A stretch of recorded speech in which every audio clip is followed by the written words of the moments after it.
Welcome to the Simple Minds podcast, where we look to empower and encourage real conversation amongst men everywhere by unpacking topics on self-help, philosophy, and business.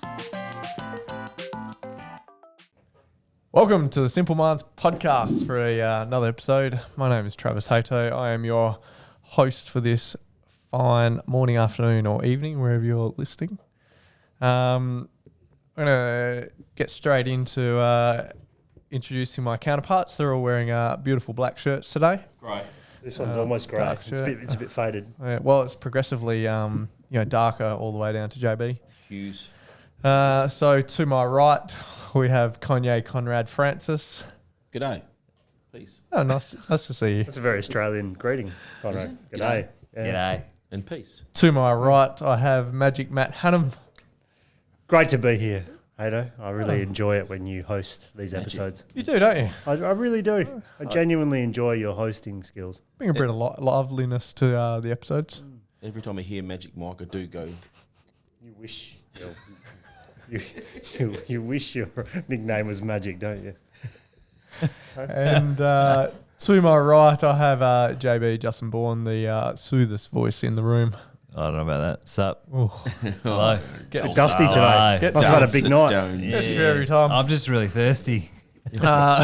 We'll jump into the drink night, Sedbag. Sierra Nevada beer. Oh, thanks for opening. Just straight up. California IPA, citrusy and sessionable ale. This is brewed. Sessionable. I know. This is Interesting brewed choice in of Nevada, in Mills River. What does IPA stand for? Indian Pale Ale. Oh, Yeah. well Did done. you? Hey. Did you buy this one because it's got some green trees on it? I did. I like it. No, after reading the can, it says family owned, operated, and argued over. I thought it was quite funny. I sort of like them already. He might have pulled the lid earlier, but Tash says he comes earlier as well. Yes. Anyway, moving on. Oh, yeah. I Generally, bet she does. let's see if this is quite easy drink. Normally, Oh, jeez. Wet the equipment. cheers. Cheers. Always a pleasure. Cheers. Cheers. Hopefully, I could say the same. Wish I could say the same thing to you, Conrad. What's that? Cheers. It's a pleasure. Fuck, it's not even a pleasure, mate. I hate waking up with me. How do you manage to come in with a great citrusy sessionable ale with a different logo on it every time?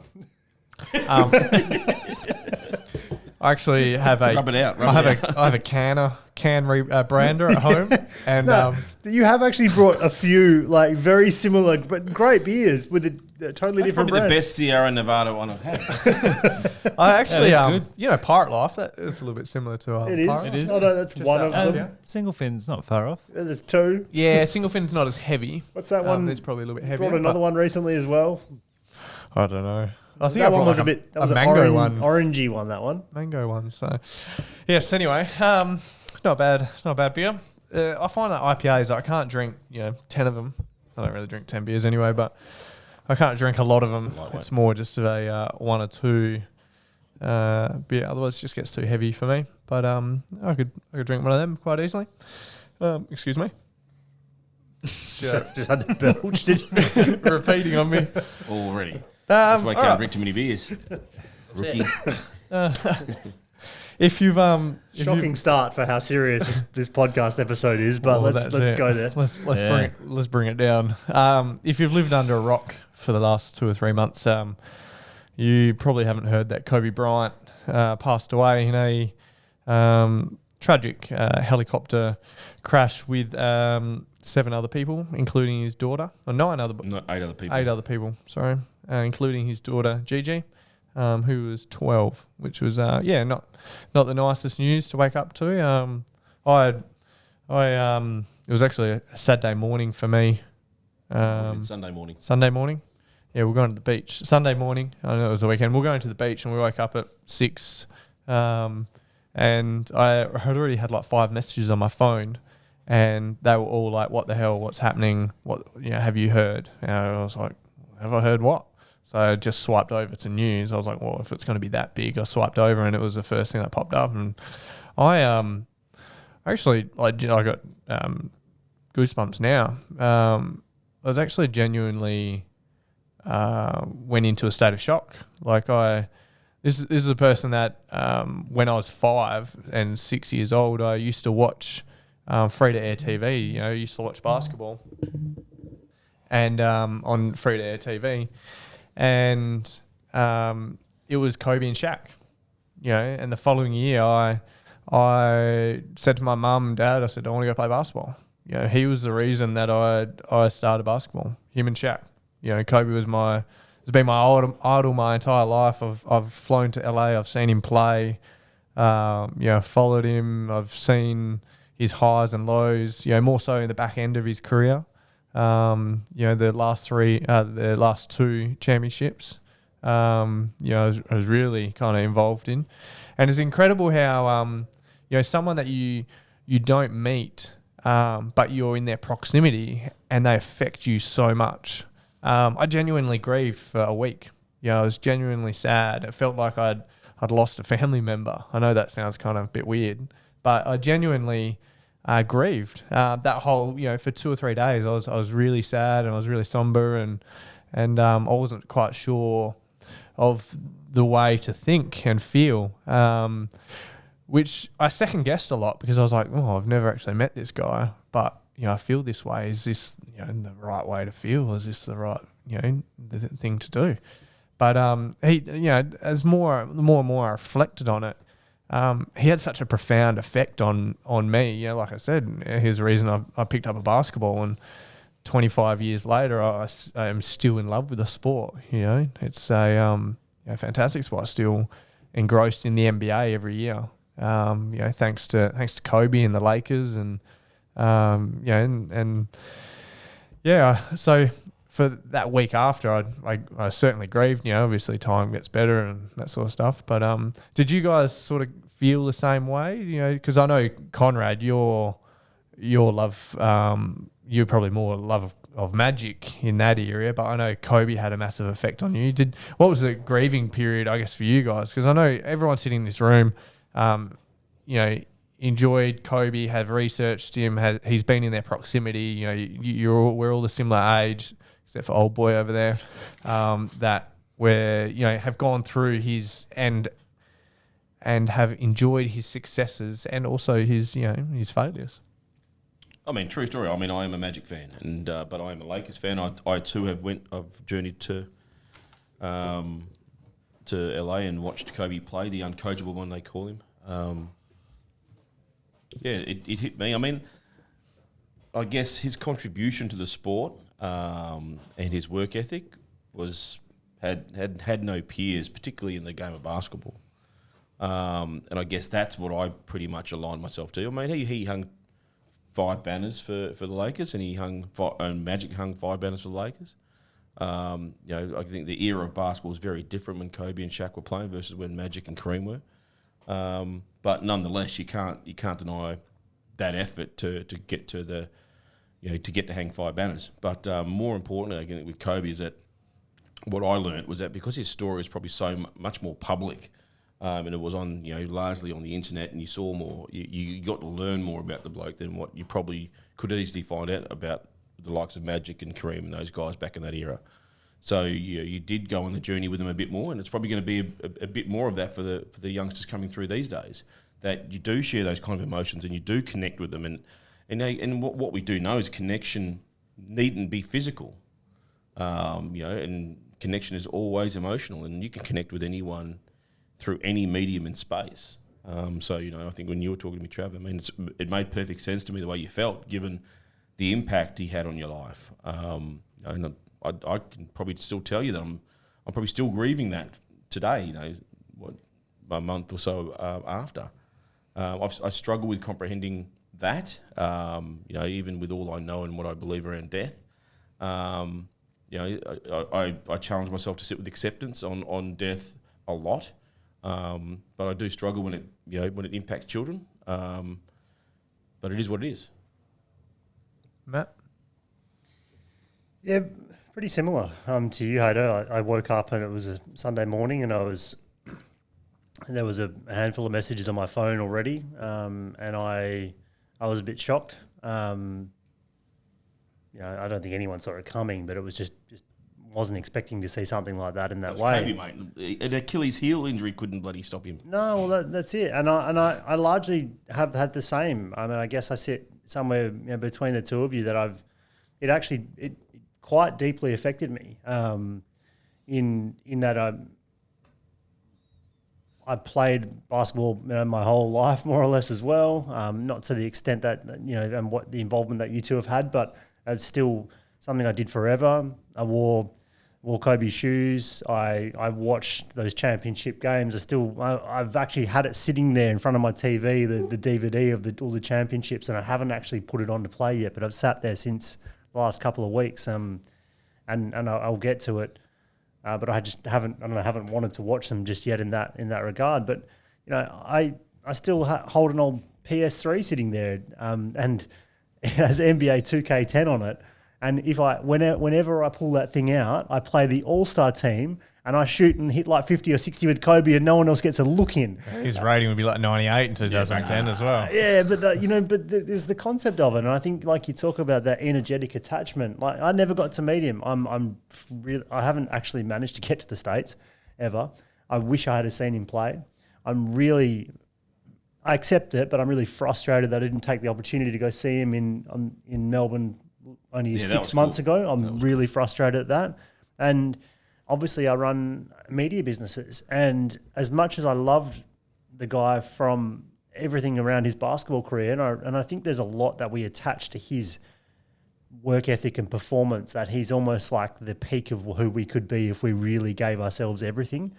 What he started to do in media, I was starting to really closely follow, and I just couldn't believe what he was already starting to do, and I was so eager to keep watching and consuming everything he did. It bothered me a lot. It bothered me. I watched the obviously memorial and that last night. This will tell you the timing of obviously this podcast, but I watched the memorial, and I'm watching Vanessa, and I can't help but relate, thinking if that was my wife Tash talking about me and our eldest child, or one of our children. And there's just a lot of things that I think energetically it's really hard to disconnect the two and just say, hey, that's a guy I never met.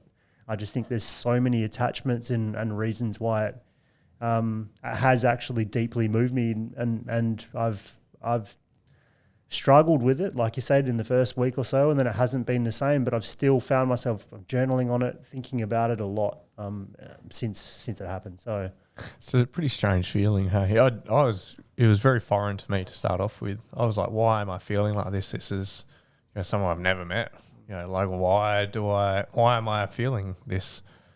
Which was quite incredible. And Conrad and I had pretty good conversations around it.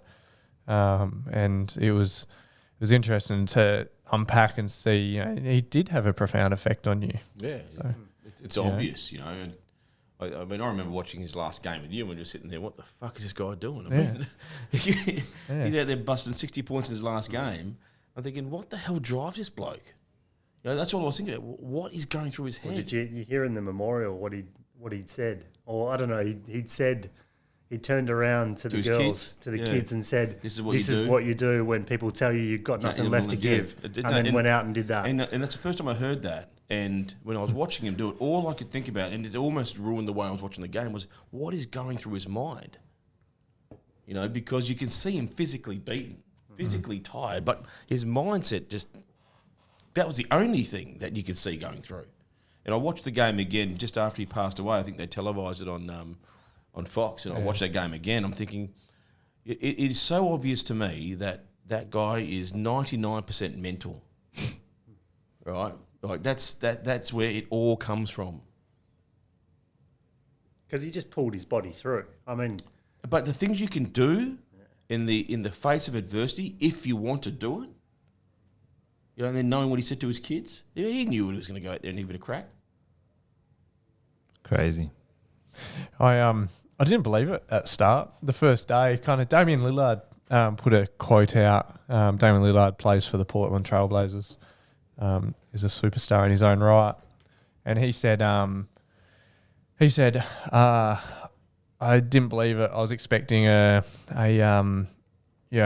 news report to come out later that day to say that Kobe had jumped from the helicopter and was fine. And you expect that, right? Because that's how much, like, that's the level that Kobe lived on, and the superhero sort of, status that, these young guys, and myself included, had for this guy. It took a while to sink in, for sure. It was a really bizarre feeling. I don't probably have the same connection to Kobe as you guys. For me, it was a bit different. I've never grown up idolizing people in the respect of like sports stars or movie stars or anything like that. And it hasn't been only until the last couple of years that I wouldn't say, well, in some respects I do, right? And I only came across Kobe in the last probably 1 to 2 years, probably through obviously the proximity with you guys and the stuff that we look at. But I remember just diving in and was influenced a couple of the podcast episodes that I have brought, to the table. But I think kind of like what you're touching on, Conrad, is like I'm actually super grateful that because of all the access of the internet and the content, and one of the shares that I had was like, I went on a binge watch for like 4 or 5 hours of like Kobe. It's lethal, man. Yeah, like Kobe Mamba mentality. You just feel like shit. Yeah. And like, It's like whipping yourself with a cat of nine tails. It's fucking... You cannot sit there and watch that and then think, how good a human am I? I was watching the memorial. I had to pick up a set of dumbbells just to I couldn't just sit there and watch it. It's just like... You've got to hate yourself. It's absolutely crazy. And I instantly became like a fan. And so, when I heard about it, I thought it was like one of those hoax things that obviously happens. And I genuinely, grieved a bit as well. And I was like, oh, this is what it feels like, because in the past people would, pass like, big music stars or movie stars, and I'd never get it. I'd be like, this big person would pass and everyone's like sharing all their, grieving online and this and that. And I'm like, I don't understand. And this was the first time I really got to appreciate and understand, someone you've never met, who's influenced you, passing, and it was really profound. And it's been a big influence of my journaling and stuff, a lot around, which I think, same with you, Conrad, around time, and he had the idea, and I saw it on Matt's phone I think it's still here, right? Work now, rest later, type idea. And the other idea of how much influence and inspiration you can offer by mastering your craft, because that's just like really all that's what he did. And well, that's what Jordan said, right? I mean, how much is respect? And his memorial was like, by questioning him, it forced him to show up better, to serve him better.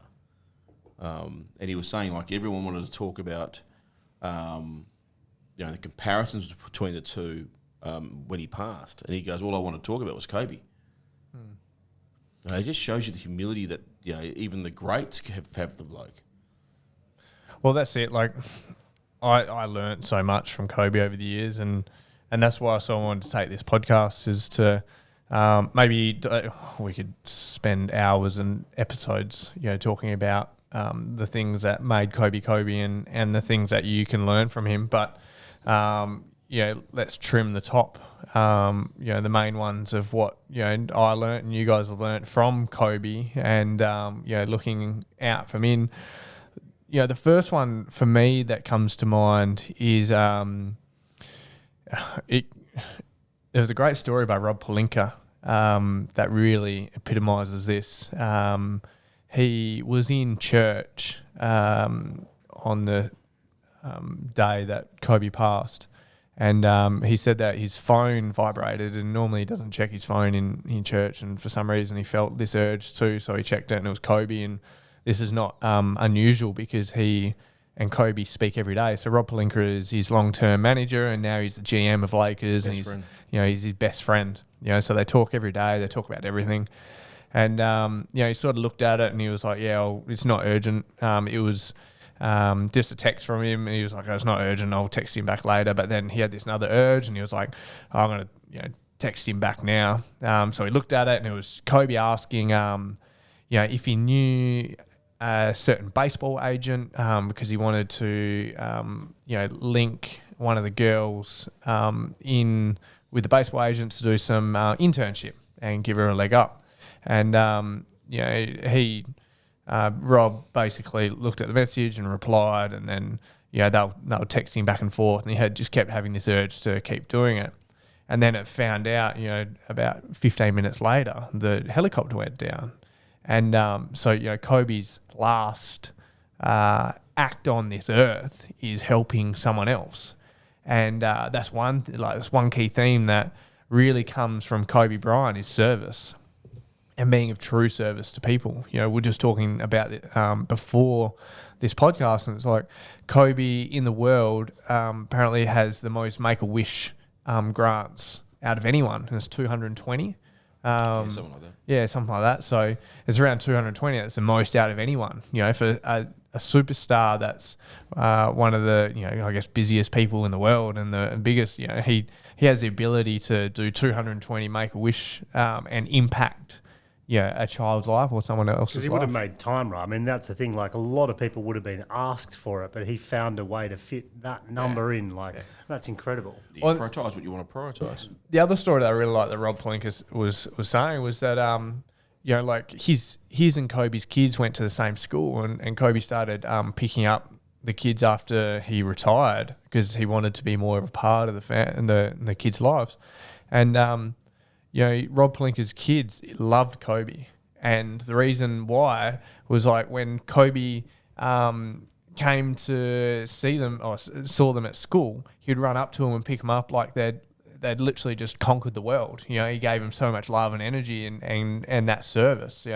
So that for me, being of true service, that's one thing I feel like Kobe epitomised. The amount of guys that after his passing, the amount of guys that have come out and have gone, I got injured and Kobe reached out to me. At 4 o'clock in the morning on the night of the thing, so and then continually throughout the injury, or Paul George, I know is a big one.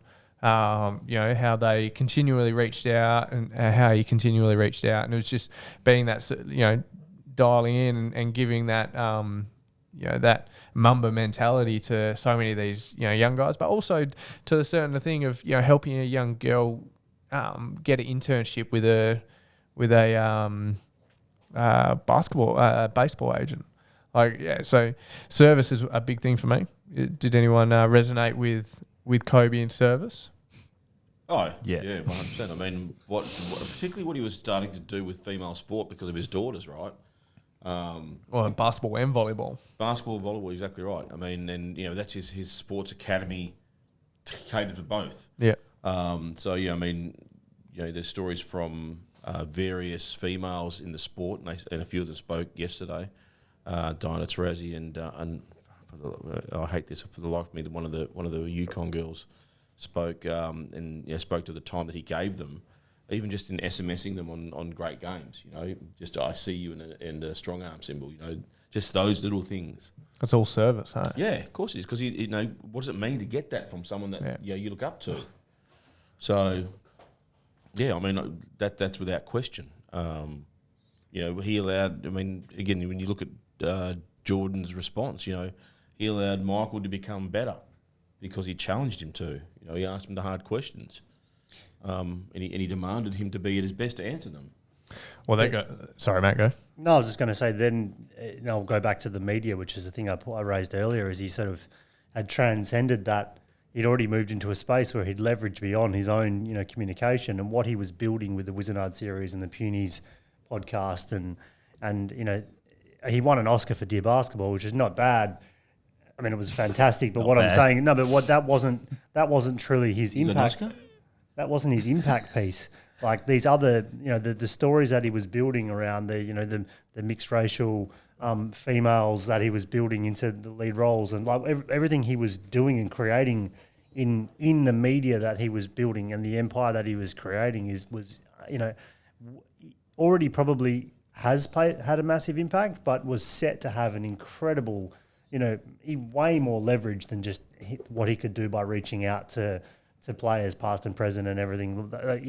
It was set to. That was automatic, right? What he did with players was automatic. Yeah, but this was a whole different level of, and he was talking about this being like, Wizardard. He was talking about it being like Harry Potter, and was talking about taking it to that sort of level. And you had complete belief that he would do that. He'd mapped it out, and it had the characters and all that to allow so many young kids in difficult circumstances to relate to people, to allow them to have someone to lead and follow, or someone to follow. It's incredible. On the service piece, the only thing I would add is, because I did a bit of a share a couple of weeks back, is that he did a huge amount of being of service, also through doing the work on himself. You know, like, to me, that was like the biggest thing, was like, you know, he did clearly so much work on himself and did the work. That's how he also was. He was stoic. Yeah, he was being he was of service by showing up every day and doing the work. And I think that's just like another level. Like, that's just, you know, you can do stuff for others, but the fact of like, you know, him showing up to be the best was actually being of service to so many others. And that's just a crazy thing to get your head around. And that's kind of what I wrote down a few weeks ago when I was like looking at it. But that's the truth in service though, right? Yeah. Because it's not always about doing things for other people. Sometimes you've got to give them a speeding ticket. Sometimes you've got to show them 50 points in a game to send you back to the gym to go and do the work that I've done. Yeah. Like, that's a good example of like, being of service. That's serving. I mean, you want to beat me, then outwork me. Yeah. That's just fucking phenomenal. Like, Well, there goes 1,000 points here that I could talk about. But, you know, the outwork, you know, there's so many stories about Kobe. No one will tell you in the modern era, I have not heard one person that will admit outworking Kobe Bryant. Yeah. You know, like, I think there's a pretty iconic story of him messaging his trainer at like 3:30 or 4 o'clock in the morning. Is that the Team USA one? Yeah, going and get 1,000 shots up, and he goes and gets 1,000 shots up, and then the trainer goes home and got some sleep before training at like 11 a.m. And then he walks in and Kobe's like sweating and he's shooting. He goes, "Oh, yeah, you're back again." And he'd never left. Yeah, he'd been there from 4 shooting.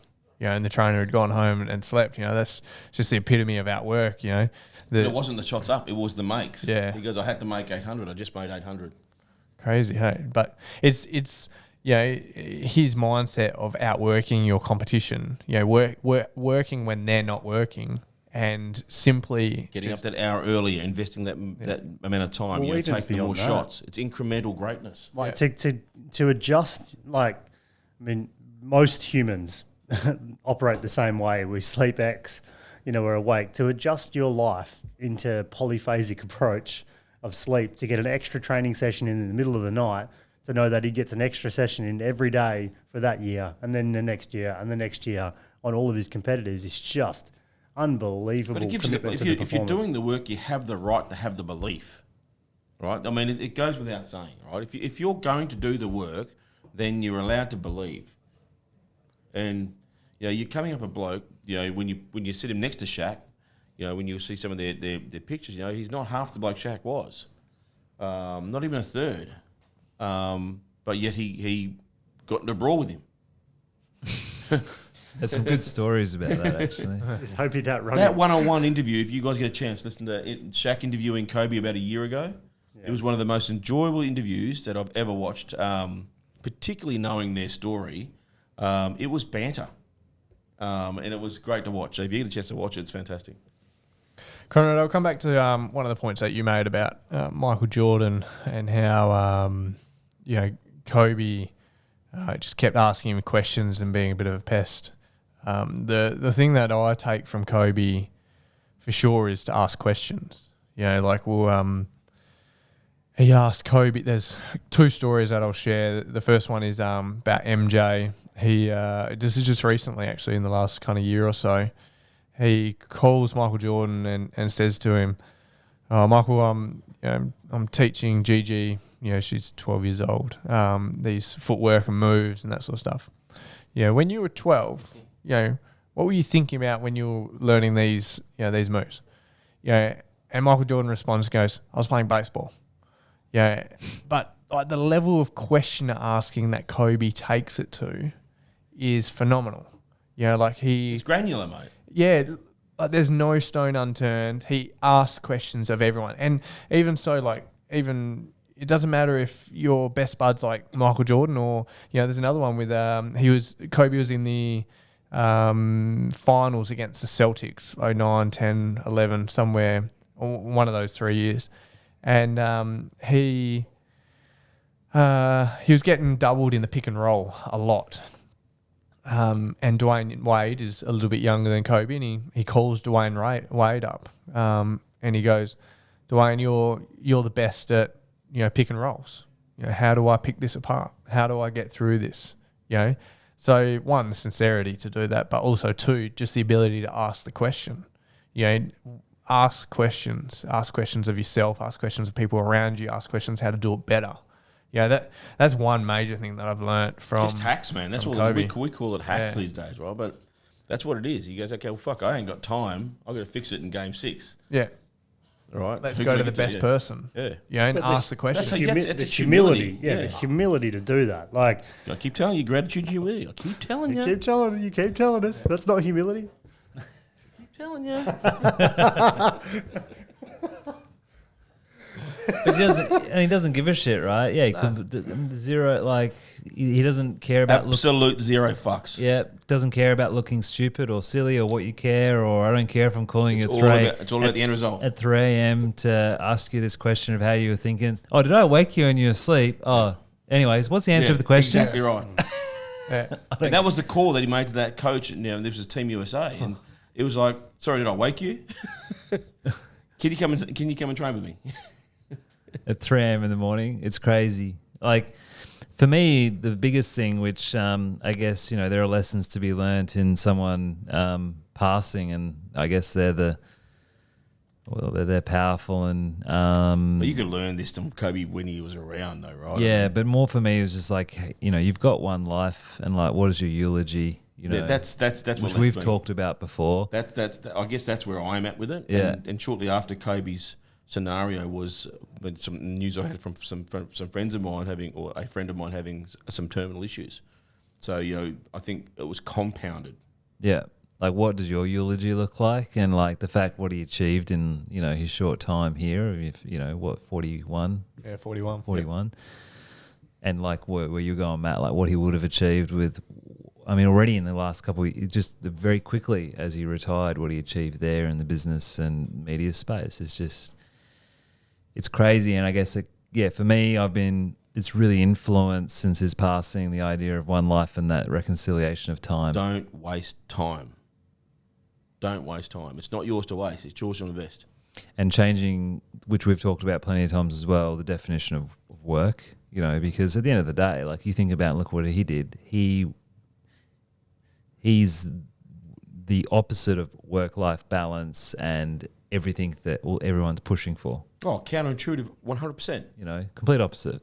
But look at the impact and what it's done, and so his want for impact and service of others was greater than the care of what people thought of his work-life balance.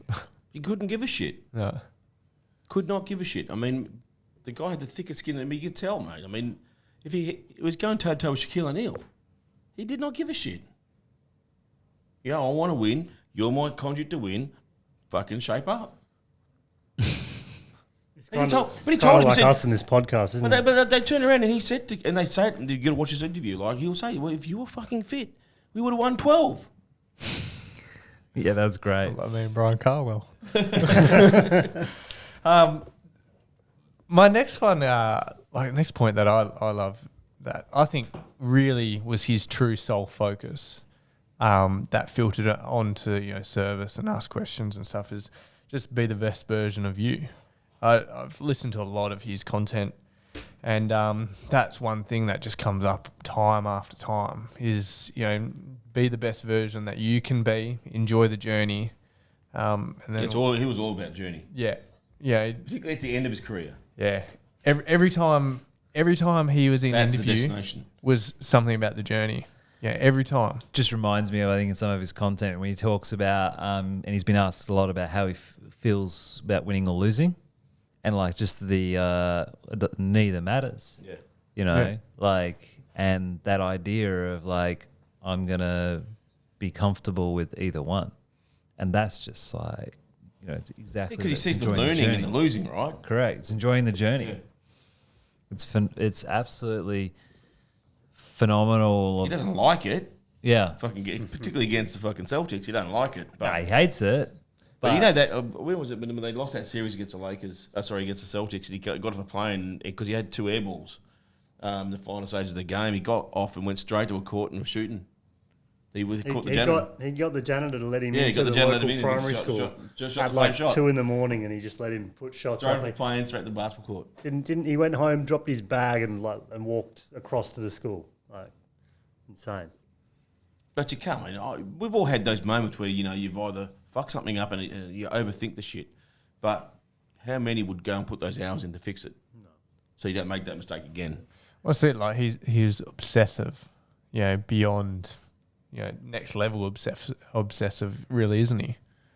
Yeah, the greats are, mate. Yeah, that's it. Yeah, you look at the attention to the detail, and then you think back, okay, to Beethoven, to Michelangelo, to what's her name? Who wrote Harry Potter? J.K. Rowling. J.K. Rowling. Attention to detail on the greats. Phil Donahue. Conrad Francis. Paul Chapman. Conrad Francis. And Paul Chapman. Who the hell was Phil Donahue? Sorry, Sorry, Phil, I don't know you, bro. American sitcom, talk show dudes. I was just making it up, mate. I'll have a look at your wiki page. And Conrad Francis. I don't have a wiki page. Conrad P. Francis. What other things did you learn from Jay. Kobe? All right. What other things did you guys... Oh, man, from my perspective and being the father of a daughter, I mean, what came of light, particularly in the later years, was his proximity to his family. I loved his unwavering love. To take the time away from his kids that he did take, he certainly gave them something to believe in, which I say to everybody, if you're going to take time away from your family, give them something to believe in. All right, give them the belief that anything is possible, and he's done that. He's done that, particularly with the 3 girls that are left. He's created a legacy that gives them the belief that they can be anything that they want to be. Do the work. But also in a lot of situations, and I'm witness to this more than I guess I am it, but I see a lot of particular dads, but not just dads, overcompensate for that time away. Yeah, and just throw money and just bullshit. And what I largely saw Kobe didn't. They just gave him a fucking basketball academy. Well, but he even talked about the things like just let him be late to school and let him figure it out. Whereas I am witness and I think generally we can easily fall guilty or be guilty of just.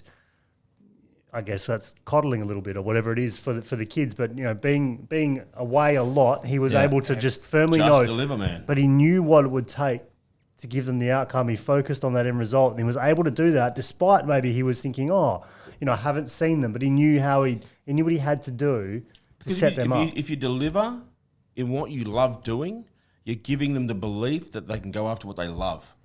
But the letter that to his younger self, which is not even about his kids, which talks about his family and stuff like that. One of the big takeaways was while being of service, he was very, in his letter to his younger self, is my takeaways was don't do things for others that robs them from the lessons they need to learn. Sometimes tough love and supporting in other ways is best. Don't selfishly compensate so you can feel good about yourself. And that was his mum and dad. Was what I was trying to say. That was his mum and dad and sisters, right? Yeah. So that's not. I'm pretty sure that's not word for word. I think that's my paraphrasing of it. But it's kind of what you were saying, Hannum, as well. But it's also more about how I think in reference to maybe having family as a manager and bits and pieces. And when he first got into the NBA, splashing out and realizing that he was doing it, and we now know through some of the work that we've done that he was doing it from, a negative space, compensating. That doesn't serve anyone. And I related a lot to that because I did that a lot early. I don't have kids yet, but I did that to my team early on when building a business. Yeah. And that served them a lot. And so being of service, And I guess it's kind of like what, coming even back to the MJ piece as well, how he would have applied pressure up the chain, I guess you could say. Well, there's a good story. I can't remember the interview, but Kobe was talking about coaching young girls because someone asked him how it is, and he was talking about his methodology and that sort of stuff. And there was one part of the story that really grabbed me, about allows the internal dialogue of the kids to talk to himself. He doesn't overbear, or he empowers. And a 17 is you got to run across the court, so the short way, 17 times, and generally, like you got to do it within a minute is the normal sort of thing for. Maybe a minute 10 if you're sort of under 12s, under 13s. So it's quite tough, and you got to dig in and get it done. And he would give the girls a 17, and they'd be running, and these parents would call out, and they would be butting them on, going, yeah, you can do this, you can do this. And Kobe's outlook on it was, no, don't say anything, because the girls, while doing this hard task, are having this internal dialogue with themselves. Can I do this? Can I actually do this? Can I make it? And that for him was more character building than him just propping them up and empowering them. So he was so powerful and tactful in serving, even 12-year-old girls and understanding their, what they needed to succeed, which it just blows me away. Like just stories like that and understanding the detail that he goes into, ridiculous, mate. Into every aspect of his life. And he's only 41, right? I mean, it's not like he's a 70-year-old guy who's just been through everything over and over and over again. But he's clearly, beyond the years of his wisdom. Yeah, I know that, but I'm just saying, at 40 years to have that level of wisdom, to have done it that way, it's just incredible. Anyway, we're getting the wrap up. So that dude, I could literally scares me. I could sit here and talk for days. But thank you for listening. Hopefully you've watched us on YouTube today. So hello if you did. If you haven't. And if you haven't, get on YouTube, subscribe to us. We're trying to add some value, but also so you can show us the faces. Yeah, probably not you, Conrad. You need a shave, actually. I'm trying to be so good. So, but yes, thank you for dialing and listening to us, and we'll see you next week. Who's dialing? Thanks, Hado. Dial. Thanks. Dialing in. Cheers. You're still living in the 90s. Rotary. Bye for now. See you later. Ciao. Ciao. Thanks for listening to the Simple Minds podcast. If you like our show and want to know more, then check out our website at simplemindspodcast.com. If you like, you can even leave us a review on Apple Podcasts or share this episode with a friend. The Simple Minds podcast is also on Facebook, Insta, and for those that like to keep things formal, LinkedIn. So follow us there if you want to keep up with the latest updates from the show. See you next week.